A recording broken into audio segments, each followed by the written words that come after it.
And Van der Mark with a chance for some big points here this afternoon. Yeah, and Mikey's looked good this weekend. Qualifying's the big thing. He qualified on the 3rd row of the grid from the Super Pole session. Made a good start yesterday, ran inside the top 5. The Super Pole race, he had a really good scrap with Petrucci for most of it as well, so that shows a lot of confidence for him. Andrea Iannone starting from 6th position on the grids. Originally qualified 5th, as I said, on the grid graphic earlier on. He's dropped down a place. Very unusual to see that on the grid as well, so hopefully not an issue there for Iannone and for the Go 11 team. They've had some problems already this weekend, but for him, the 6th place finish in the Super Pole race was a good battling performance after having that crash at the start of yesterday's race. Well, it's been a weekend where we haven't had any rain during the sessions. It's 30 degrees, air temperature reported at the moment. But who knows, perhaps everyone's looking up at the skies. It seems to come at some stage or another in Magny-Cours. But then again, it's grey pretty regularly around these parts, isn't it? Let's head down to the grid for the French national anthem.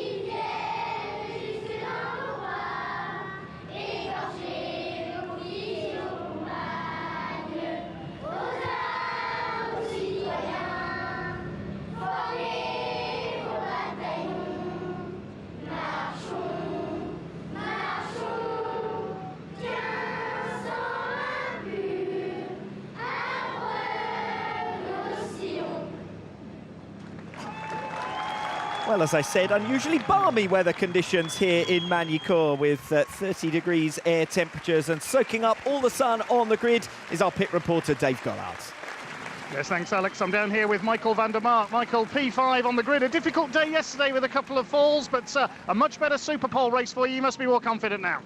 Yeah, you know, honestly, yesterday it wasn't difficult. Just made some mistakes and unfortunately lost out a good result there. But this morning, Super Pole race, just feeling good with the bike, honestly, all weekend. So trying to improve the package a little bit, and you know, hopefully we can fight again for these positions. Great stuff. Thanks, Mikey. Best of luck. Thank you.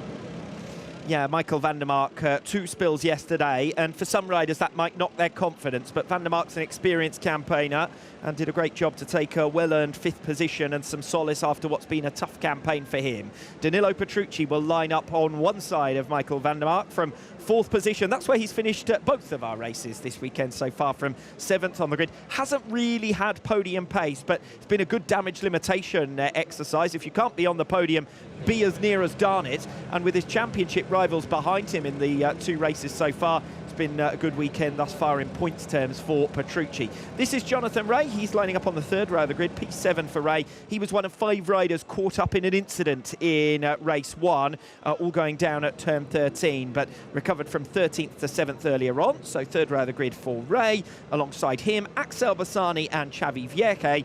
Vierge, who qualified 10th originally, Bassani, I should say, who qualified 10th originally, now up into P8 after that Super Pole race. That's 5 races in a row now where he's been in the top 10 on the Bimota. Yeah, and again, another indication of the improvements Bimota have made and also what that package is capable of.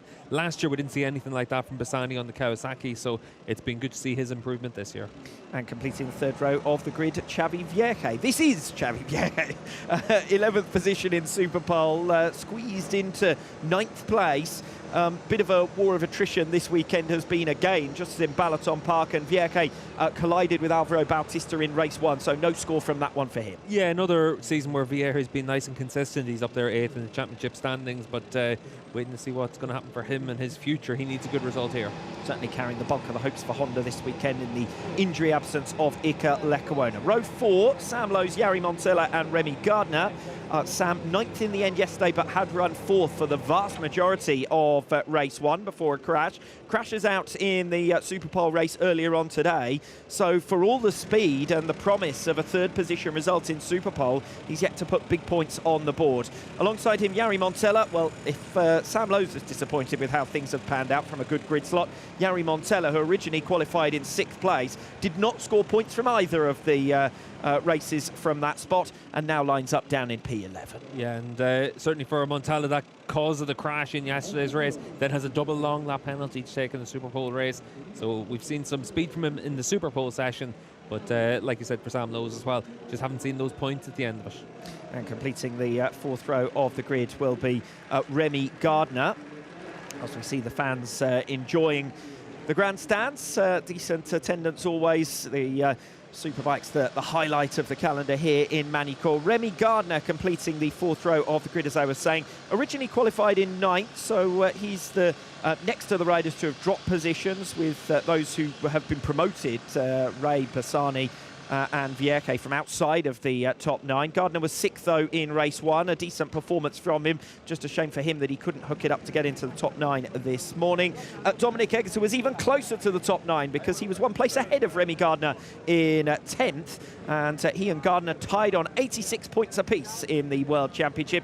And I've said it time and time again, Egerton does tend to fly under the radar. He's had 2 top 10 finishes this weekend so far. Yeah, nice to see Eric Dessain's back on the grid as well down there with Domi, and just missed out on those top 9 spots in this morning's race, but he was really attacking hard at the end of that one to try and give himself a chance to score some points. Rest of the lineup is as it was following the Superpole session, so no change for Alvaro Bautista, who remains in 14th place. He's had 2 spills this weekend so far, collected by Xavi Vierke in race 1 yesterday afternoon, and then caught up at the pinch point of turn 5 as he tried to make his way into the top 9 in the Superpole race. Yeah, and unfortunately for Alvaro, once you're down the field, it just is easy to trip up over each other, and he now faces a big challenge in the final third of the season to give himself a chance to still finish inside the top 3 in the standings. The races are counting down, and Petrucci's consistency is going to make it very difficult for Bautista to come away with a top 3 in the world. Yeah, 35 points is the gap, and Bautista has not been making ground on Danilo Petrucci. In fact, quite the opposite. Petrucci the more consistent, while Bautista's had too many non-scores. 1 at the UK round, 1 at the Hungarian round, 2 already this weekend here in Manicourt. Alongside Bautista completing the 5th row is Taz McKenzie, and good to see McKenzie in the thick of the action from the start of the weekend, obviously capitalising on the Bonovo package and the move on to Ducati machinery, but it was a retirement for him in race 1. So looking to pick up some points here after finishing 13th in the Superpole race. Ryan Vickers lines up P16, scored a few points for 13th in race 1. Another retirement from the Superpole race earlier on today for him. Completing the 6th row, Michael Ruben Rinaldi and Bahattin Sofoglu. Behind them, Sergio Garcia, Tito Rabat and Zakwan Zaidi. Andrea Locatelli and Garrett Gerloff completing your 23-rider field. Dave, back down to you on the grids. Yes, down at Bimotor with their team manager, Gim Roda. Gim, 2 podiums for Alex Lowes, Axel Bassani on top 10 pace. It's all looking good for Bimotor. Yeah, this weekend is going well. It still needs to finish around 2, but until now we are so happy because we success with results in the end. Alex shows big performance, not only for the position, because the distance and fighting with especially Bulega and a strong Ducati, and because Axel recovering from not good starting on Friday, so very happy until now. Great, so thanks for your time, Gim. Best of luck. Thanks, bye-bye. Yeah, good weekend for Bimotor, and Alex Lowes with a chance to make it 3 podiums out of 3. That would be some achievement. It really would, and for Bimotor and the work they've done this year, it's been impressive to see just how big of a change it is for that package. Obviously the same engine configuration as what they had in the Kawasaki, but to be able to make the steps forward they've done has been very impressive. Axel Bassani as well with a top 6 finish in Assen, another in Most, and now he's been top 10 in each of the last 5 races, so the potential is certainly there for Axel Bassani as well as for Alex Lowes. Lowes has got the more front-running pace though, and a chance to be on the rostrum here. Toprak Razgatlioglu versus Nicolo Bulega on the front row of the grid, positions 1 and 2 as they have been in the 2 races so far. First time out, Bulega made a sluggish start and ended up in 4th position, took 5 laps to pass Sam and Alex Lowes and back into 2nd place. Earlier on today, he started well, passed Razgatlioglu into turn 1, and by turn 5, Toprak was back through to lead and ultimately win. Again, Bulliger ended up down in 4th position and having to fight his way through. How long can Nicolo Bulliger hang in there with Toprak Razgatlioglu and apply some pressure to a man who has looked utterly dominant at his favourite circuit here in Manucourt? Thus far this weekend, he bids for his first hat-trick at the French round.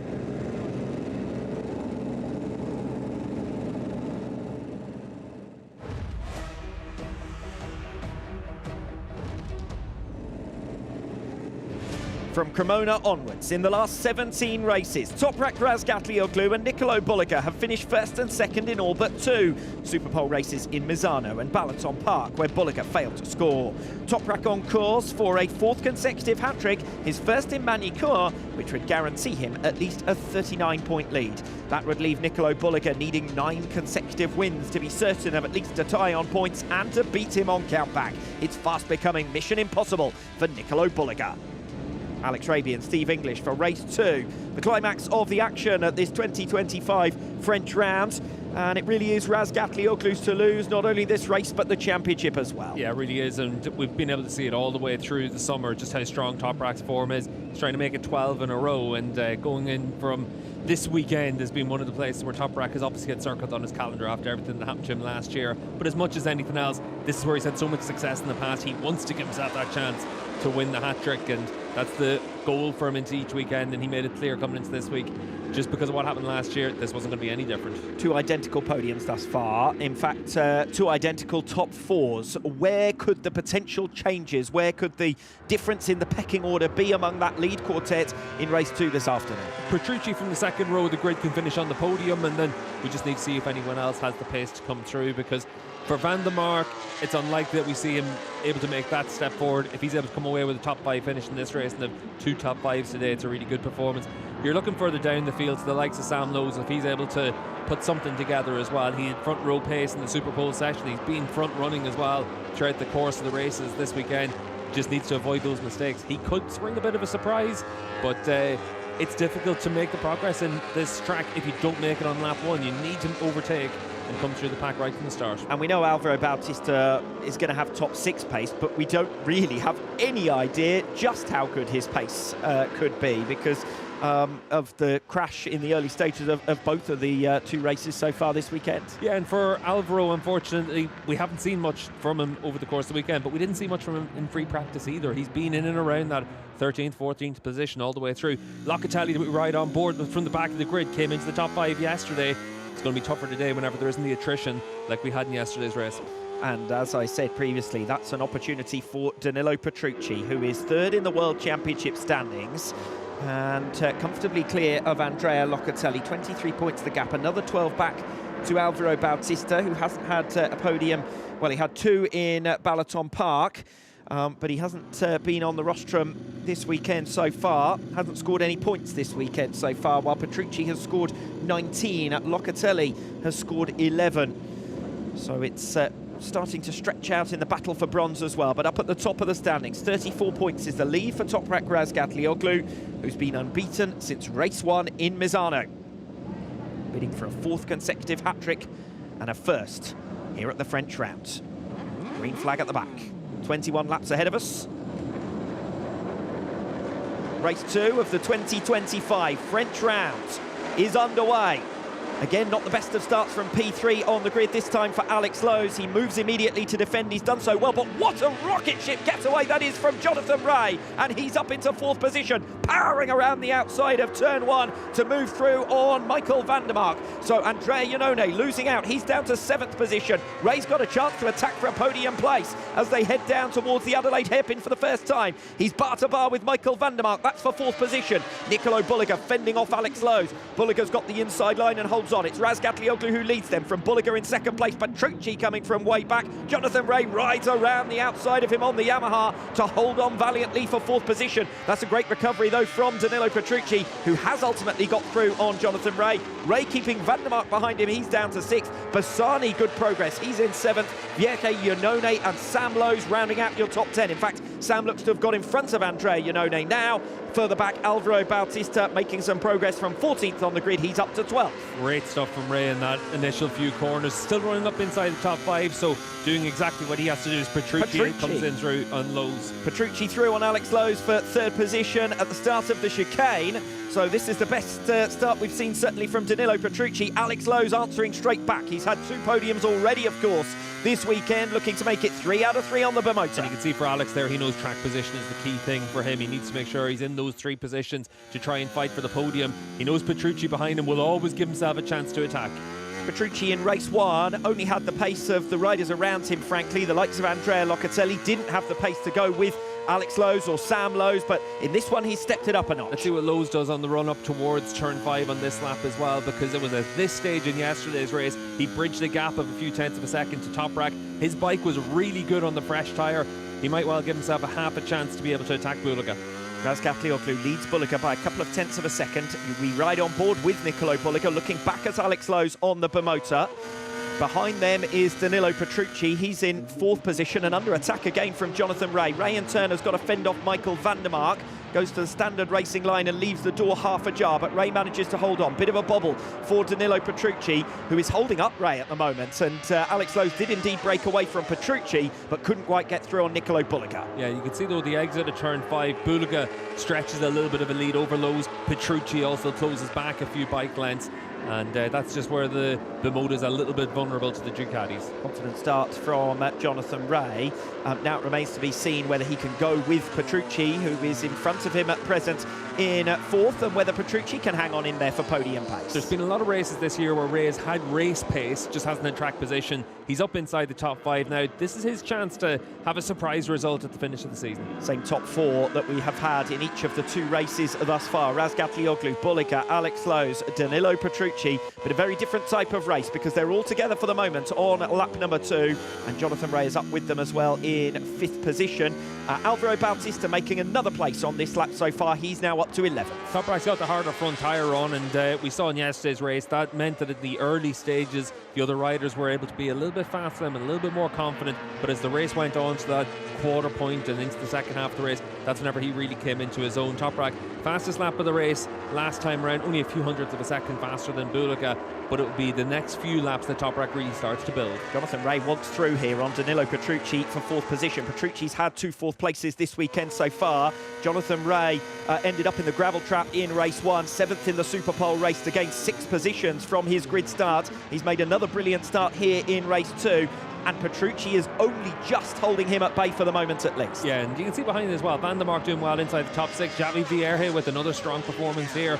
Vierge is consistent as usual this weekend and giving himself the opportunity in the Superpole race to qualify on the front 3 rows, the grid for race 2, and capitalising on it in the race. Toprak Razgat Lioglu now breaking away from Nicolo Bulega. Half a second clear up at the head of the field partway through this lap number 3. So this is the lap where Razgat Lioglu starts to step on it. Bulega trying to keep with him has dropped Alex Lowe's a couple of tenths of a second through the first 2 sectors of this lap as well. And your race is for 4th position. Petrucci versus Ray. Petrucci 6 tenths of a second down on your 3 race leaders. Where is Jonathan Ray best off trying to make this move? The thing for Johnny is he's actually quite strong through turn 3 and 4, even though the Yamaha traditionally hasn't had the top speed of the Ducati since they brought in that super concession frame earlier in the year. It has helped them quite a bit, and maybe through that section Ray's able to get close enough to try and attack down in towards turn 5. We saw last time around he was actually close to Petrucci into 5, but just not quite able to make that move. But if Ray wants to have a chance of finishing on the podium, and there is a chance of that, he needs to come through pretty soon. Well, nobody knows Manicure better than Jonathan Ray. He's had 34 starts around this venue, 21 podiums, 9 wins. Of course, the former record holder at this place until Toprak Razgat Lioglu's double this weekend so far. Every lap through golf, Jonathan Ray is tagged to the tail of Danilo Petrucci. He's a little bit closer on lap number 4. Ray moves to the inside to attack Petrucci for P4, but again the Barney Ducati just about holds on. Yeah, and for Ray, he's just that half a bike length closer this lap than he was a lap ago, and he might well have to wait until that point next time around as well to be able to try and attack. 5th place in race 1 of the UK round, the best result this season so far for Jonathan Ray. He was also 6th in the Superpole race there at Donington Park, 7th in the Superpole race earlier on today, and it's given him a platform to challenge the leaders in this race. But Petrucci 7 tenths now down on Alex Lowe's, and that's the next target for Jonathan Rea, who's dropped Michael van der Mark 6/7 tenths of a second behind him. Vierke Bassani, Sam Lowe's now up to 9th, and it's Alex Lowe's actually, it's Alvaro Bautista making faster progress than Sam Lowe's ahead of him. Bautista's now up to 10th, and Andrea Iannone behind him in 11th. Yeah, Sam looks a little bit reticent right now, and understandable given the 2 crashes already this weekend. He wants to make sure he's able to come away with some points, but there's a chance of more points if you're able to attack a little bit on Vierge and Bassani in front of him. He's been faster than them all the way through this weekend, but obviously it's a challenge to come through on them. Andrea Locatelli there a little bit wide, but he's made good progress early on. Came through for 5th position in race 1 yesterday, remember, from the 8th and last row of the grid. 22nd on the grid, Andrea Locatelli up to P13 ahead of Dominic Egerter, matching the pace of the riders directly in front of him. We'll see what his pace is like now that he's released Dominic Egerter, released from Dominic Egerter, who's down to 14th place. Yeah, just in front of the field. It's a second now the margin for Toprak. Puts in his fastest lap of the race, and he's starting to feel good about himself. Jonathan Rea has another go on Danilo Petrucci on lap number 5, repeatedly through turn 4. He can't quite get there. Petrucci, though, struggling to get the bike stopped that time as he tried to hug the apex and hold Jonathan Rea behind. You can see, though, for Petrucci, he can go in that little bit deep into the corner because he'll be able to squirt it on the exit and still use the power of the Ducati. They're coming back to Alex Lowe's as well, a few tenths of a second last time around. Yes, and that means that Jonathan Rea going with Petrucci is not a bad shout for being in contention for a podium anyway, as he leaves Michael van der Mark well and truly in his wake. Johnny wasn't best known for being patient whenever he was on a Kawasaki winning races and World Championships, so I can't imagine he'll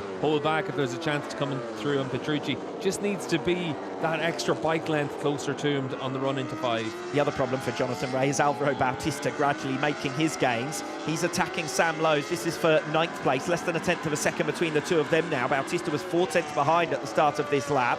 So lap number 5, and Bautista, as always, at the end of the weekend becomes a menace. And here he is down the hill into the Lycée complex, just parking the bike on the inside into turn 15. And before the chicane, Alvaro Bautista is through. That's 9th place now for Alvaro Bautista, having started 14th on the grid. Yeah, and the gap between Alex Lowe's in 3rd position and Bautista around about 4 seconds. So big margin for Bautista to make up to get himself back into podium contention. Rea still within a few hundredths of a second of Danilo Petrucci, though.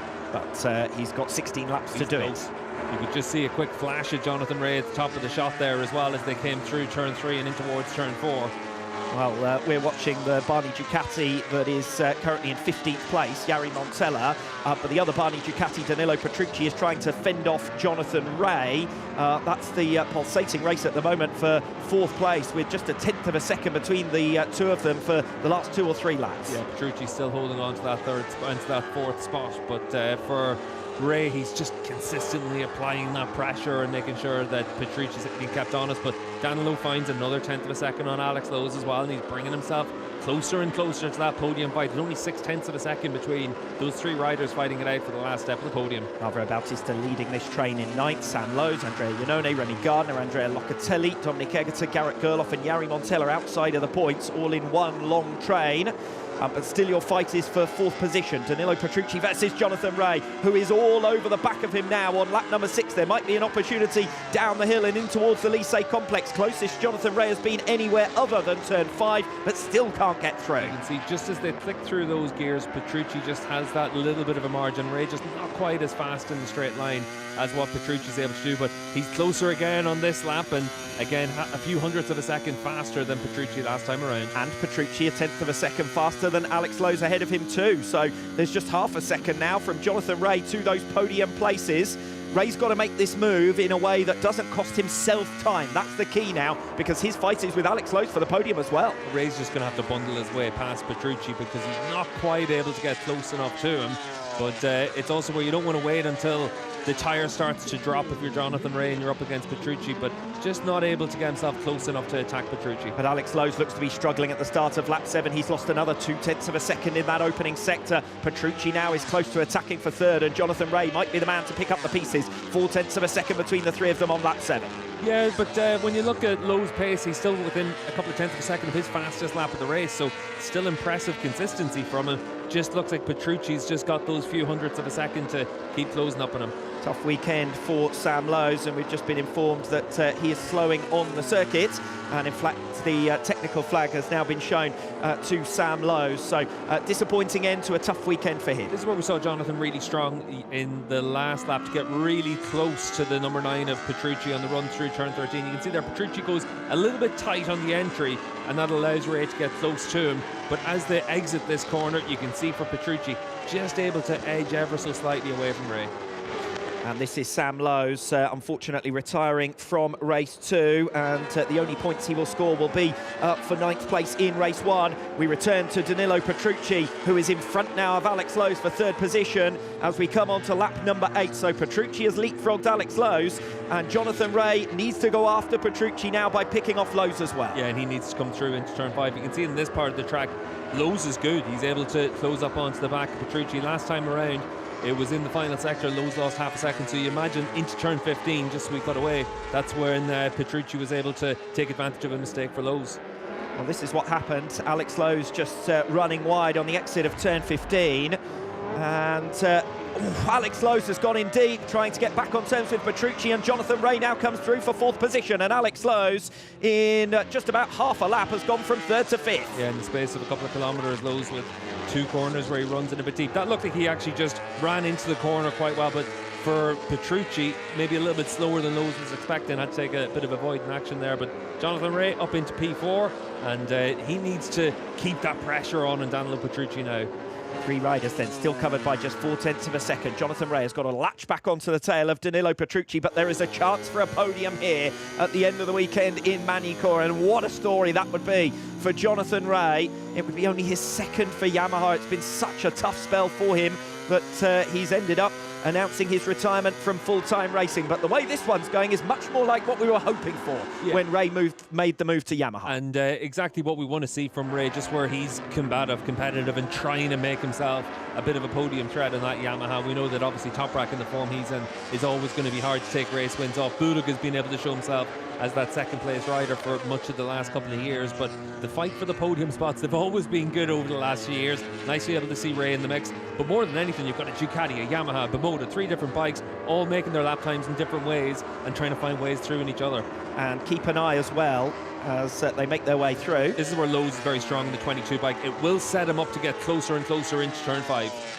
Jonathan Ray, though, has got the slipstream from Danilo Petrucci as well and launches his move to the inside. The 3 of them break almost identically. Can Jonathan Ray get it stopped and move through into a podium place? Yes, he can! Jonathan Ray is back into the rostrum spots. Lap 9 of 21, still a long way to go, but the Jonathan Ray of old is back at the 2025 French round. Yeah, time for Ray to get the head down. He needs 2 or 3 Super Pole laps now to try and open up a bit of a gap to Petrucci. He's been faster than Petrucci for much of this race, but he needs to make sure he's got enough of a margin to stay in that 3rd spot. Cuts back across on the front of Petrucci there through the 180 corner. Well, if there's a rider you don't necessarily want behind you when you're trying to defend a podium place, it's Danilo Petrucci. He's a forceful character, but Jonathan Ray isn't going to pull his punches here. It's the best opportunity he's had to show what he's all about all season long. Just in the round after announcing his retirement from full-time competition, and a battle behind him might help Jonathan Ray as well. Alex Lowes thundering through on Danilo Petrucci, recovers 4th position on lap 9. Yeah, Lowes and Petrucci have had their clashes over the last few years, and Alex able to come through into turn 13, and for Petrucci, he's got all that work to do again. He's dropped down to P5 for the first time in this race. I've noticed into that turn 15, Petrucci regularly taking a much narrower, tighter line, and we saw previously Jonathan Ray taking a sweeping line, carrying his momentum through there. And it's through this section of track. You can see there for Ray, a little bit wider through 1 and 2 compared to Lowes. This is where the Bimota works well, and this is where he'll try and close up onto the back of Ray. Last time around, Ray was really strong through here, but Lowes just as quick through him, and he's got that bit of a slipstream as well. Alex Lowes attempting to recover 3rd place. He lost out to Danilo Petrucci and then to Jonathan Ray, who's come from 5th through to 3rd and has now got to defend it vigorously because the rest of the train is catching up as well. Van der Mark is 2nd behind Petrucci.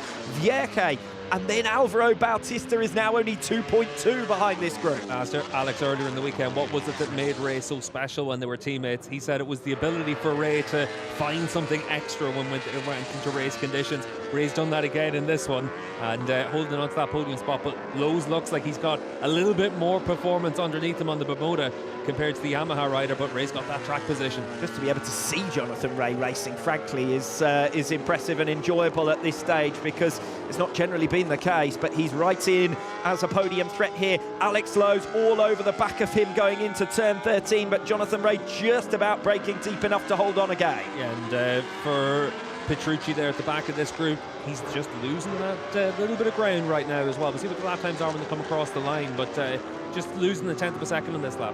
And it's only a short straight from turns 14 to 15, but Alvaro Bautista is on the same straight now as Jonathan Ray. Once again, a chance for a podium for Bautista, but he's still got a fair few riders to make his way through on. 8/10 of a second now, his gap to Xavi Vierque, but he is faster than everyone other than the two race leaders at present. Yeah, and for Bautista, once again, last time around, 4/10 of a second, you can see through turn 3.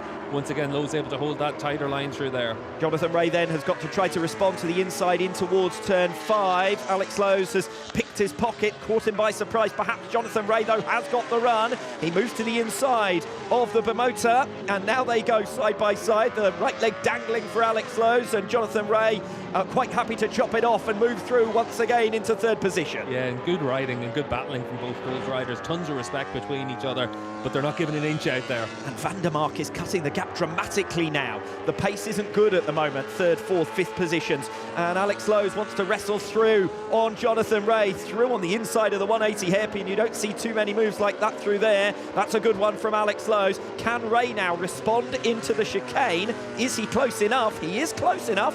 And of course he will immediately answer back, because he knows he needs track position. He's gone a little bit deep though. He's offline. Can Alex Lowe's manage to gather it up? Jonathan Ray with the inside into 13, but Alex Lowe's is finally through. Some good racing there with two different racing lines, rather forced upon Jonathan Ray. Down at the bottom of the hill, another opportunity into the Lycée complex, but I don't think Ray is quite close enough. And Alex Lowe's has made it stick back into the podium positions. Yeah, and we know from the past that Ray doesn't mind if moments like this cost you time, because you know you're not going to catch Razgadioglu and Bulaga. You're only thinking about making sure you hold on to that track position.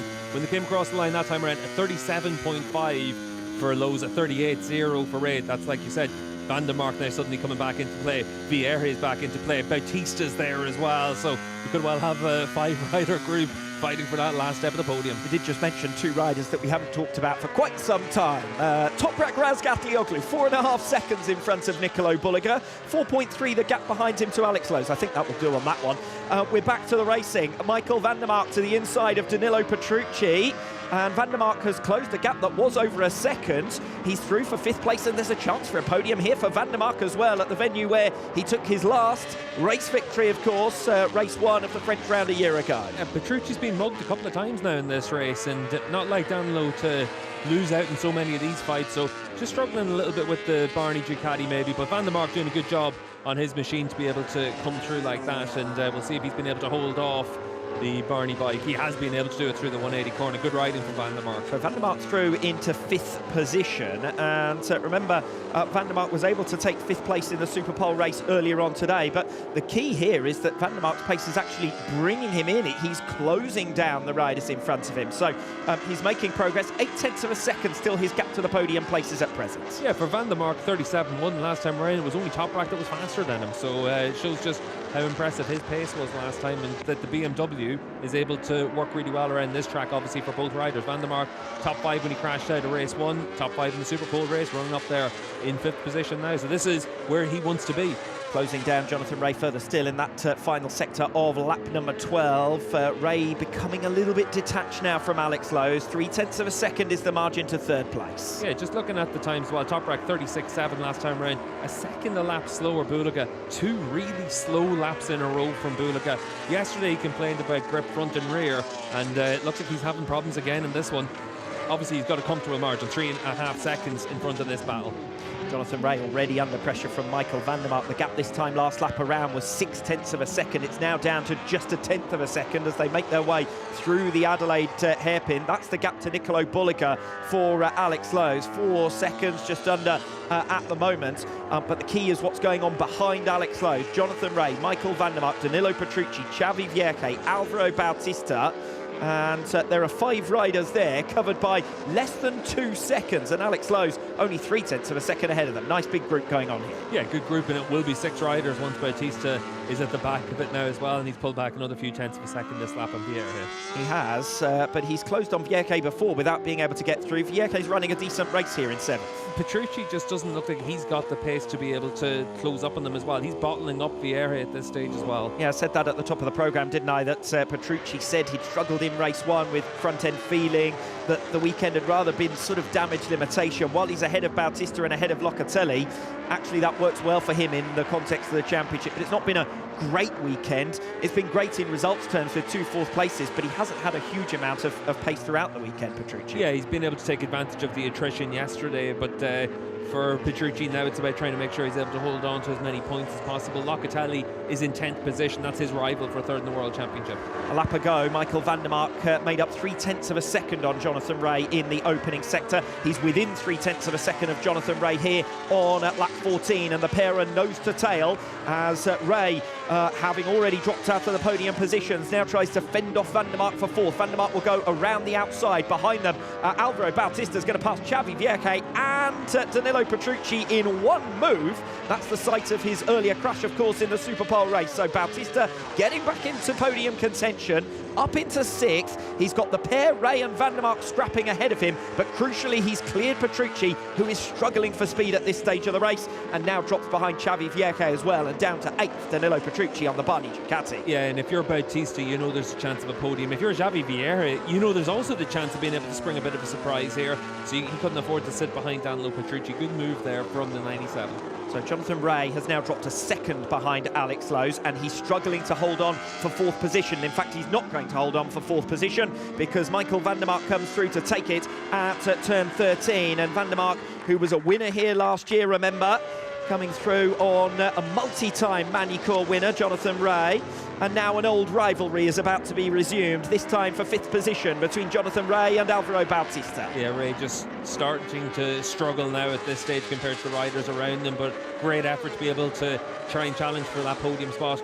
The podium now for Alex Lowe's, 1.4 seconds clear of van der Mark. It's all about what Bautista is going to be able to do to clear this group. Bautista was 37.0 last time around, so only top rack faster than him. Has been a little bit of a greatest hits, hasn't it, for Jonathan Rea here this afternoon. The chance to go up against his former teammate Alex Lowe's for a place on the podium, and now a battle with his 2019 title rival Alvaro Bautista, but unfortunately for Rea that was very little of a battle because Bautista had so much speed coming off Estoril and through Gulf that the job was done before the breaking point for the Adelaide hairpin. Bautista now up into 5th place, and crucially the gap is 2 seconds to Alex Lowe's for the final step on the podium. Yeah, and we've still got 1/3 of this race left, so plenty of time for Bautista, and we'll see what he's able to do with van der Mark in front of him if he's able to make that move into turn 5 next time around like he has the last few laps.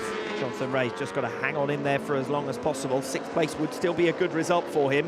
It's not what he might have dreamed of in the first half of this race, but it's not easy on the Yamaha, it must be said, for Jonathan Rea, and he is digging in quite nicely. Vierque behind him, Petrucci tailed off now in 8th position, as Alvaro Bautista already gets on terms with Michael van der Mark, who is a little bit offline. It will give him the inside through turn 13, but there's a chance at the bottom of the hill now for Alvaro Bautista as they come past the Chateau d'Eau through the kink at turn 14. Bautista with the inside lunges through there at high speed. That's a bold move from Bautista. If it unsettles Michael van der Mark, it doesn't show it. He returns straight back to the racing line in 5th position, still ahead of Jonathan Rea. Yeah, good move there from Alvaro. You don't tend to see too many riders take that inside line through that section, but able to take advantage of different lines on the exit at turn 13. He was able to open up the corner, getting the gas a bit earlier, and for Bautista, He's now up into P4. The gap is 2.2 seconds between himself and Lowe's.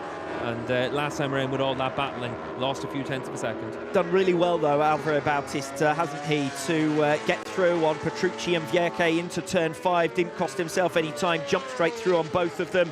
Didn't take him very long to pick off Jonathan Rea, and Michael van der Mark, a small error from him, puts Bautista in front of him. So he hasn't really lost much ground to Alex Lowe's in making all of those passing moves. Yeah, 2.2 seconds is a big margin to make up, though, considering Lowe's has been consistent all the way through this weekend. Obviously had the podium in race 1, the podium in the Superpole race, running up there now as well, and just maintaining his pace well. 37.3 last time around, so for Alex, that's still half a second off of his fastest lap of the race. Shows that he's got the tyre managed fairly well at this stage. Yes, you're right. It might well be the case that Bautista has similar pace to Alex Lowe's. You can see a couple of laps there as he was making his moves where Bautista was a couple of tenths of a lap faster. We'll see what the pace is like at the end of this lap 16, but if Bautista can only match the pace of Alex Lowe's or make up 2/10 of a second here and there, that's not going to be enough for him to get onto the podium. And in fact, Bautista might come under continued pressure from Michael van der Mark, Jonathan Rea, Xavi Vierke, even Danilo Petrucci, who are still one group only covered by 1.4 seconds. Yeah, it's a great group here, and a good battle for fourth.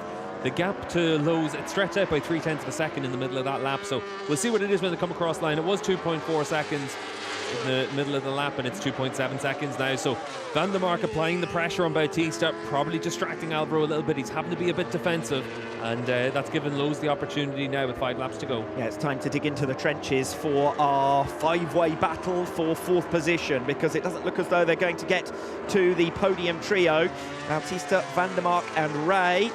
The 3 riders at the moment, and it's van der Mark pressurising Alvaro Bautista and doing a really good job here, van der Mark, the best we've seen from him probably all season, it must be said.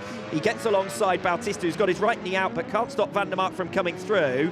Van der Mark gets it stopped. On the exit, Bautista will have the overlap to pull alongside. Is he bold enough? Yes, he is. Alvaro Bautista getting through very nicely. Van der Mark couldn't get it stopped. Yeah, the different lines through 5, and just as we cut away, you were able to see that Bautista was trying to get the bike stood up to try and give himself that exit. Good, clever riding from Alvaro. It's not his first rodeo here in Magny-Cours. No, and we've got a group of experienced riders here, which is nice. Bautista, van der Mark. Rea's not being dropped by them, but he hasn't got enough of pace advantage to think about making any moves. Yeah, he's just able to keep that watch and brief, and admittedly, in P6, he's been able to have a good race. He fought for the podium positions, and if something happens in front of him, he's still going to be there to try and pounce on a mistake if there's half a door open. Yes, and it's not one of those dramatic races of attrition with several riders in the field out. It'll be a 6th place that's earned on merit and on pace for Jonathan Rea here. You know, a couple of places behind Bautista and similar speed to him at this stage. 4 laps to go. Razgatlioglu leads Bulliger by 7.6 seconds. Alex Lowe's 3.8 further back. The gap to Bautista 2.6. So Bautista's fight is here with van der Mark. And van der Mark being kept honest by Rea as well, only 2/10 of a second back to him. Both of them 1 minute 37.7 last time around. Yeah, and you can see here for Toprak at the front of the field.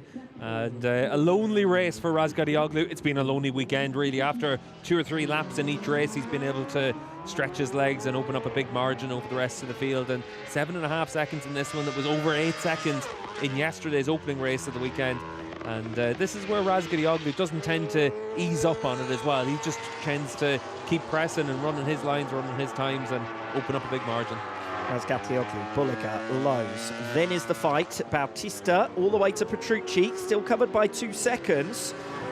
We wait to see whether van der Mark has got enough to sprint back onto the tail of Alvaro Bautista in the closing stages, or whether he will now fall into the clutches of Jonathan Rea. In fact, you can see them making their way through the 180 hairpin. Bautista has managed to break away somewhat from Michael van der Mark, but Jonathan Rea was all over the back of him through there. So there's still fighting Jonathan Rea, even as he heads into the final 4 rounds of his full-time World Championship career. Yeah, still a top 5 to be had there for Jonathan Rea, and good effort from Bautista as well. After being able to get that cutback move on van der Mark, he's been able to open up a lead now over 3/4 of a second. So it looks like that's settled for 4th position. Too much time to make up on Alex Lowe's as well for Bautista, so his progress will stall in P4. Yes, P5 though, as we say, is available. 7/10 between van der Mark, Rea and Vierke with 3 laps to go. We're riding on board with the 2 leaders, but this is a foregone conclusion at this stage. 3 rounds to go after this one. And Toprak Razgatlioglu has already taken the championship lead away, will leave France with a 39-point advantage as things stand.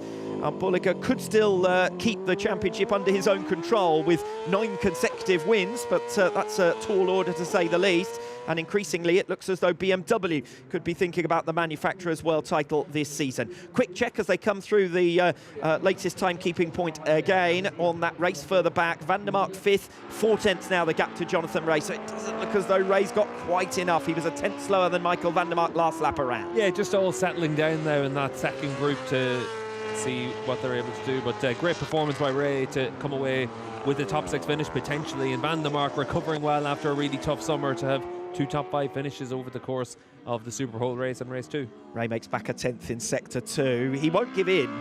We've seen him, fight for 9th position previously. When he needs to, when that's all that's available, he'll fight for it like a world title. So don't give up on Jonathan. He's made another 10th of a second back now on Michael van der Mark. So not much to choose between the two of them. We're seeing the race pace for Toprak Razgatlioglu.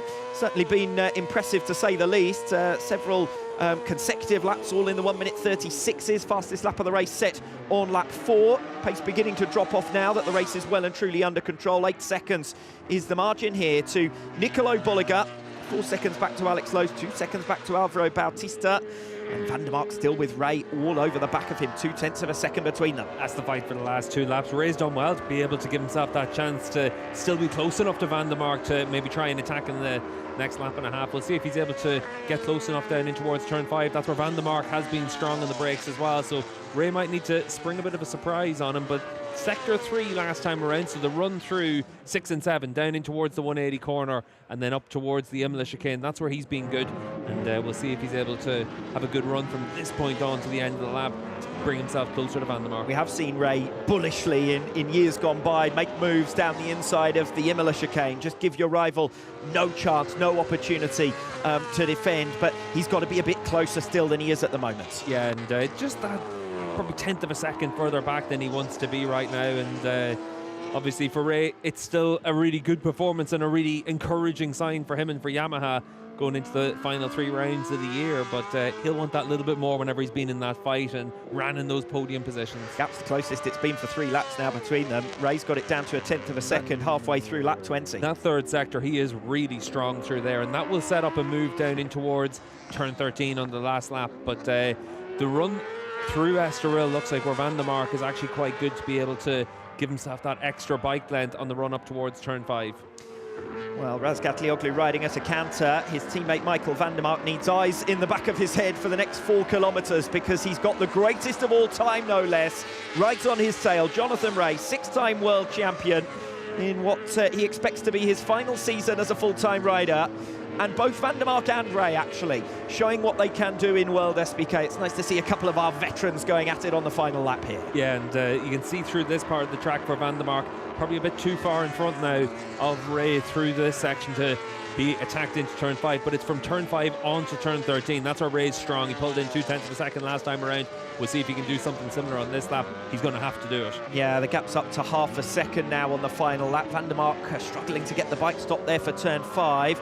Ray in turn is going to have to keep half an eye here on Xavi Vierke behind him. The 3 riders still covered by less than a second in the battle for that 5th position as Toprak Razgatlioglu roars away out in front. Alvaro Bautista making big gains on this lap on Alex Lowe's. Half a second on this lap so far. Gap down to 1.6, but Lowe's should still have comfortably enough in hand. And it will be 3 identical podiums here in Magny-Cours. Toprak Razgatlioglu, Nicolo Bulliger and Alex Lowe's. Unless Bautista can really do something very special or one of those riders hit problems late on. Toprak Razgatlioglu passing the scene of his crash here a year ago to earn redemption for only the 2nd time in World SBK. It's 4 consecutive hat-tricks, 12 races unbeaten for Toprak Razgatlioglu. 2nd place for Nicolo Bulliger yet again. And 3 podiums out of 3 for the first time in a World SBK weekend for Bimota as Alex Lowe's comes home for 3 third places. Alvaro Bautista, best of the rest, in 4th. Michael van der Mark matches his Superpole race 5th place with another in race 2 this afternoon, and Jonathan Rea gave us a sparkling reminder of the Rea of old, battling in the podium positions in the first half of that race. And although the Yamaha doesn't have quite enough fight in the end, he does hold on for a well-earned 6th position. Vierke, Petrucci, Locatelli from the back, Egerter rounding out the top 10, Gerloff from the back as well, he comes through to 11th, Bassani, Gardner, Mackenzie, Garcia with another point on his World SBK debut weekend. But what is there left to say about Toprak, Razgat, Lioglu? There's no doubt about the balance of power this weekend. 3 identical podiums. Yeah, and for Toprak and Bulaga, once again, they've just got that edge on the rest of the field, but Alex Lowe's taken 3 podiums out of 3 for Bimota is a really impressive performance. And Bimota, that's going to give them a lot of encouragement going into the end of the season. Obviously, we tested recently in Aragon, so they'll go to that round in a few weeks' time, confident of being able to add to these successes. And then for Michael van der Mark, you can see they're just celebrating with Toprak as well. 2 top 5 finishes in the 2 races here today. Crashed out of the top 5 yesterday as well. So good weekend for both BMW riders. Yes, certainly for Michael van der Mark, it's been a while coming. Just to find something for him. 3 points at Donington Park, 5 in Balaton Park, even looking further back than that, 6 in Misano, 2 in Most. But we did see good speed from van der Mark earlier in the season. Portimao, Assen to a slightly lesser extent, Cremona as well, all decent points hauls for van der Mark. So let's hope, if this does turn out to be his final World SBK season, as is looking set to be the case, it's certainly going to be his last on the factory BMW. Then for Michael van der Mark, let's hope we see a good final quarter of the campaign for him. Yeah, van der Mark's been able to be a Super Sport World Champion, race winner for a couple of different manufacturers, podiums for them. And he's been an impressive rider over the course of the last 10 or 12 years across the different classes here in the World SBK paddock. And this was a good reminder from him about what he can do in 5th position. Here we see the Bimota of Alex Lowe's making his way back. And you'd have to say almost faultless weekend. You know, he's taken advantage of everything that he's got. He's given Bulaga a battle in the early laps when he's been able to, and survived on the soft, ultra soft tyre, the Q tyre in the Superpole race earlier on today. Well, I think you can't take anything away from Alex Lowe. It's been a brilliant performance. He's been under attack all the way through each of these races, and he's defended perfectly. And you'd have to say at different points in the races, he wasn't the fastest rider in his group, but he was always able to find that track position. Really impressive performance. Same today. Dropped behind van der Mark and Rea at one point, but still manages to come back and get on the podium. And then there was another stage in the race where you thought Alvaro Bautista might be able to close him down, but Bautista finishes 1.6 seconds behind him in the end. Phil Marin was a bit late getting himself through victory lane there, had to duck just in front of Nicola Bulaga, so not quite perfect timing for BMW all the way through everything today, but perfect weekend for them. Pole, fastest laps, and these 3 race victories, and that 39-point advantage now, so difficult to look past Toprak. Not exactly the first time he's been down victory lane with his man though, is it? I think it won't be the last either, as Sam Lowes comes to congratulate Alex for a brilliant performance this weekend. It's a shame for Sam because he's had good speed, but he doesn't have any results to go with it. P9 and then 2 retirements after crashes in race 1 and the Superpole race, and then Yudashima mechanical problem. We didn't see, but Sam Lowes stopping out at the side of the circuit and retiring from race 2. So just the points from race 1 for Sam. And Alex Lowe's actually now could give him a bit of a run for his money for 6th in the World Championship standings, less than 20 points between them overall. Yeah, and for Lowe's, when you look at what it means for him and for the team, you can see the hard work that's gone into this project for them. And they've had some tough moments over the course of this season, but now they've found their form, they've found their feet, and they're really showing what they're capable of. And 3 podiums out of 3 really does show as well just that it's not one result, it's consistently been up there all the way through the weekend.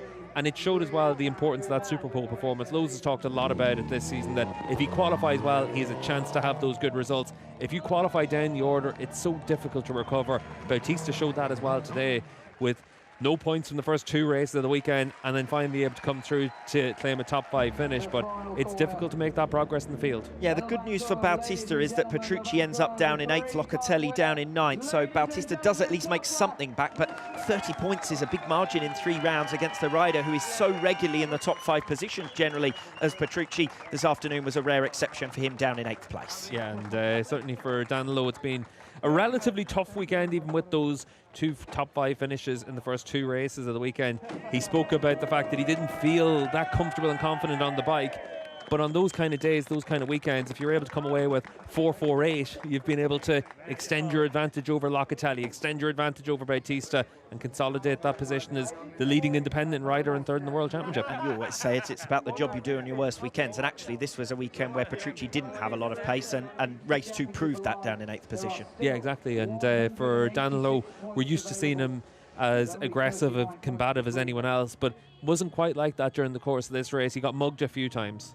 A shame for Sam Lowes this weekend, because again, the potential was there. You think back to the 2 previous rounds, he'd been on the podium at both, 3rd in the Superpole race at the UK round, 2nd and 3rd on Sunday in Balaton Park, and 2 crashes in the first 2 races of this weekend before a retirement ultimately in the first third of race 2 this afternoon. So paltry points total, despite what was a promising start to the weekend with 3rd in the Superpole session. Yeah, and for Lowes again this weekend, we were able to see that raw speed that's there, and this was probably a bit tougher in the race conditions. The 2 crashes obviously are difficult for him to deal with, but certainly there's lots of encouraging signs all the way through the season for the Mark VDS team. Yeah, will unfortunately be his lowest scoring weekend of this season so far. As we take a look at the race 2 results, 8 seconds again the winning margin for Toprak Razgatlioglu over Nicolo Bulliger, and that's the biggest problem Bulliger faces. I said at the top of the weekend, 3 wins for Razgatlioglu this weekend, and the simple maths of a 39-point lead with 3 rounds to go say Bulliger first with Razgatlioglu second in all 9 of the remaining races. But not only has Bulliger got to beat Razgatlioglu, he's got to find a big margin per lap that he has as a deficit to him at the moment. Yeah, and when you've got that margin, you know that basically with 39 points being the points difference, you need to have a speed advantage, and Ducati don't have that anymore. For Razgatlioglu, for BMW, they've been able to find a way to make this bike work this year, because those early rounds, it was clear that it was difficult for them, but they've worked hard and they've been able to give Toprak the bike that he needs. Yeah, absolutely right. 3 of the first 4 rounds, there was no doubt that Nicolo Bulliger was the fastest man, and to be perfectly honest, in Portimao, the Ducati was probably the fastest bike, but Toprak Razgatlioglu made the difference there.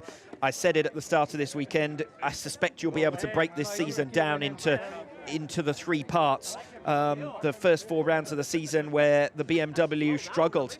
1 podium only in Australia, 1 podium only in the Netherlands, just about taking 3 race victories in Portimao, but under pressure throughout, and then beaten 3 times in Cremona.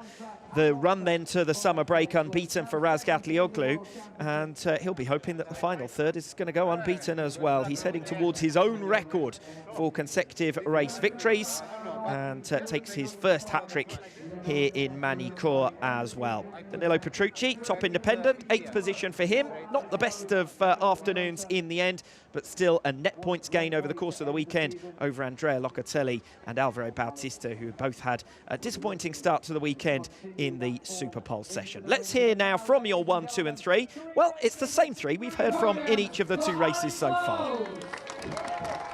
Alex Lowes, 3 podiums for yourself and for Bimoto. Very good weekend indeed. Yeah, good weekend. The bike worked well all weekend. Conditions were a lot hotter then. I struggled at the start, but you know, the bike, you can see on telly how well it works, and the change directions, some parts of the track. I'm really fast. I'm able to make some passes. So enjoyed it. It wasn't easy in them hot conditions, but yeah, 3 podiums. It's more than we could have hoped for. So we're really happy. The team deserve it, and we're going to enjoy this one with a couple of beers tonight, I think. Well, actually, you can celebrate. Thank you. Cheers, Messi. Thank you. Bye. That sounds like an open invitation, doesn't it? Alex Lowes with 3 podium finishes this weekend in Manicourt, and by my reckoning, that takes him up to 50 all-time. Very impressive numbers for Alex Lowes, who, of course, is 4th on the all-time appearance records in World SBK. Yeah, he'll have some podium bonus money for his birthday party next week as well. Yes, and here's how he did it. It wasn't plain sailing. He gets into third place. He attacks as much as he can on Nicolo Bulliger, loses a couple of places. Jonathan Ray coming through, fights his way back through on Ray.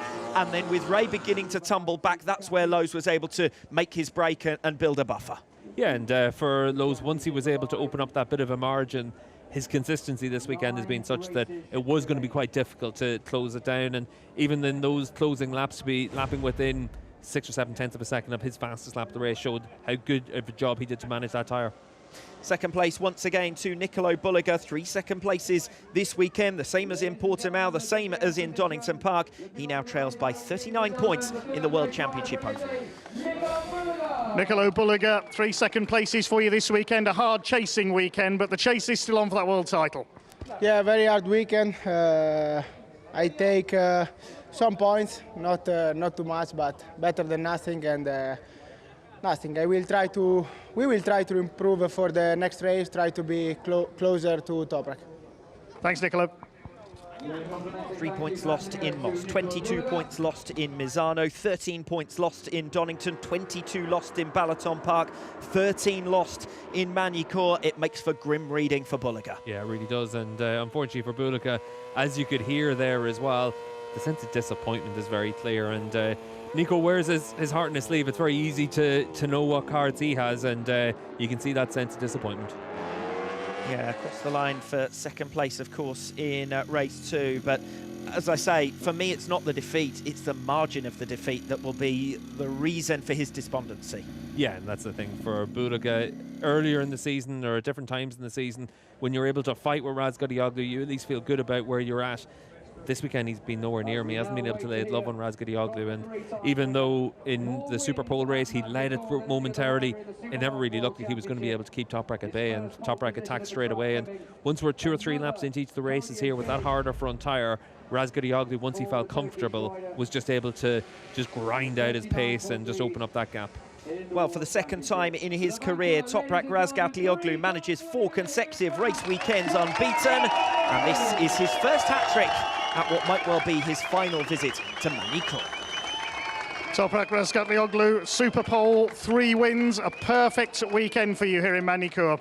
I'm very happy. The weekend for me is done, because yesterday we did very good job, but today also very important. And finally we did hat-trick again. And this weekend is very important for me because the last year I'm not riding here, but finally we did an incredible job. And thanks to my team. The team is working very well this weekend.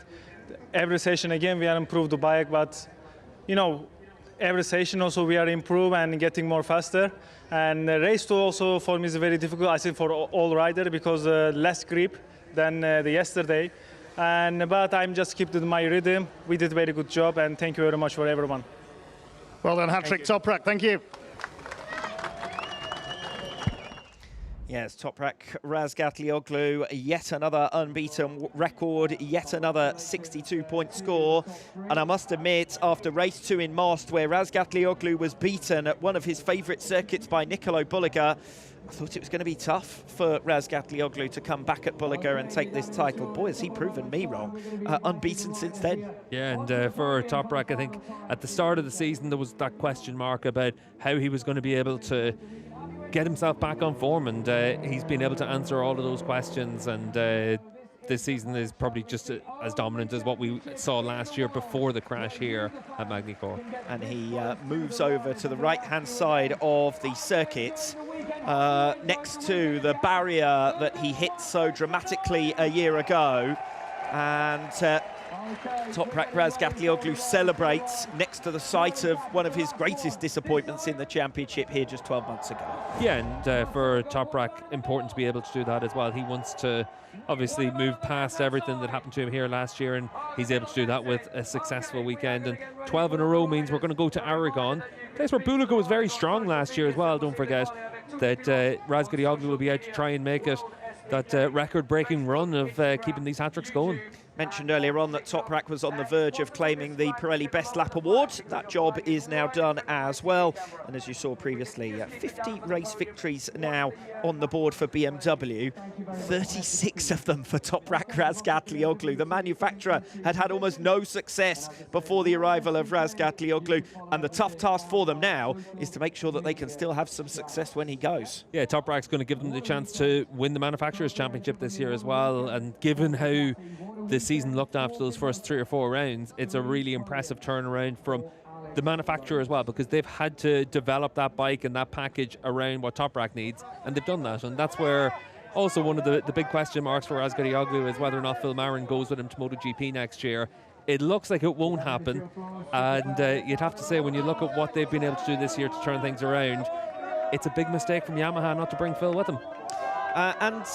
Steve, you've talked about the work of the manufacturer there, but not only are they working to give Toprak what he needs, but they're also working around the limitations of what the regulations allow them to do in 2025. Yeah, and certainly it's a different story now than it was a few years ago for them, whenever they had their super concessions and they were able to bring basically a whole new frame and package last year.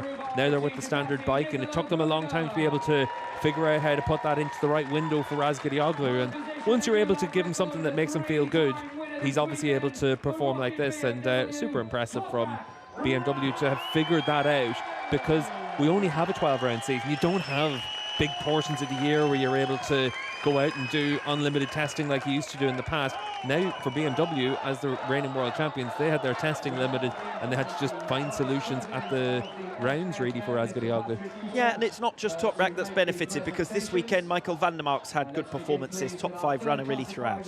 Yeah, and van der Mark, very impressive pace and speed, and again, it comes down to what he was able to do in the qualifying session. Like Alex Lowes, if he qualifies well, he was able to have a good performance. Lowes has talked a lot about it through the course of this season, that Superpole dictates an awful lot for the Bimota team. This weekend they had a great Superpole, and they've had a great weekend.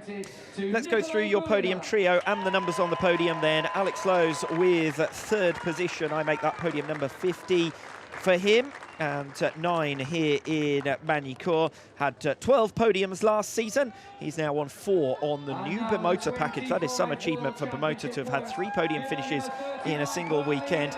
3 third places, of course. 3 second places for Nicolo Bulliger. 49 points on the leaderboard. So losing another 13 to Razgatlioglu overall. Podium number 47 for Bulliger.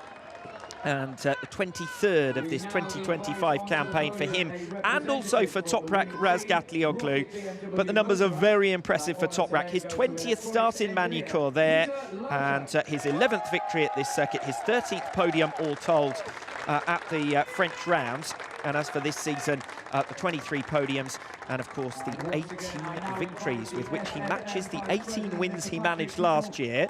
Last year he had 13 in a row before that sequence was broken. He's now on 12 in a row in 2025. So similar, finds himself in a similar position to last year, despite the setbacks that he's gone in that time. And that's the big thing, is dealing with all those issues that'll come along through the course of a season.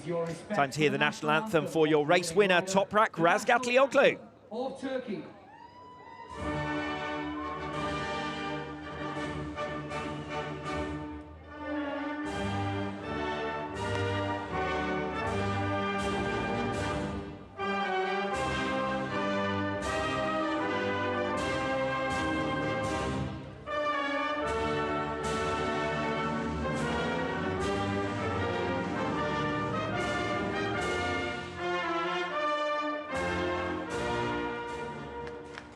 Congratulations to the top 3, and now it's time for the final time this weekend for Prosecco Golf on the podium. So here we are then, the celebration on the podium with Razgatlioglu, Bulliger and Alex Lowes, your top trio. And as you can see, all smiles for Alex Lowes, and quite rightly too. 3 third places. What a brilliant weekend for him. And as far as the championship overall, well, Razgatlioglu opens the gap to Bulliger. Petrucci opens the gap to Locatelli and to Bautista. So let's find out if in the final quarter of the campaign those margins will begin to narrow once again, and hopefully give us something to look forward to at the final round. For the moment, it's only the man Manufacturers' Championship that's really in play, with just 3 points between Ducati and BMW.